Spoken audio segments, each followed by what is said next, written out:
আসসালামু আলাইকুম ওরহমতুল্লাহি ওবরকাতুহু।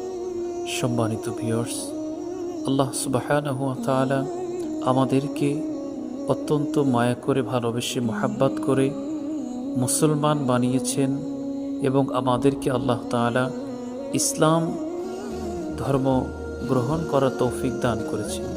সম্মানিত ভাই আমার, আপনি কি জানেন এই ইসলামটা 5টি স্তম্ভের উপর দাঁড়িয়ে আছে? আল্লাহ রসুল সাল্লাল্লাহু আলাইহি ওয়াসাল্লামের প্রিয় সাহাবী হযরত ইবনে ওমর রাদিয়াল্লাহু থেকে বর্ণিত, তিনি বলেন যে রাসূল সাল্লাল্লাহু আলাইহি ওয়াসাল্লাম ইরশাদ করেছেন, 5টি স্তম্ভের উপর ইসলামের ভিত্তি স্থাপিত।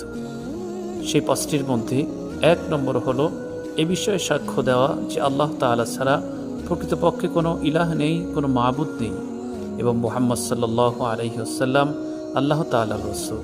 2 নম্বর হলো সালাত কায়েম করা তথা নামাজ কায়েম করা। 3 নম্বর হলো জাকাত প্রদান করা।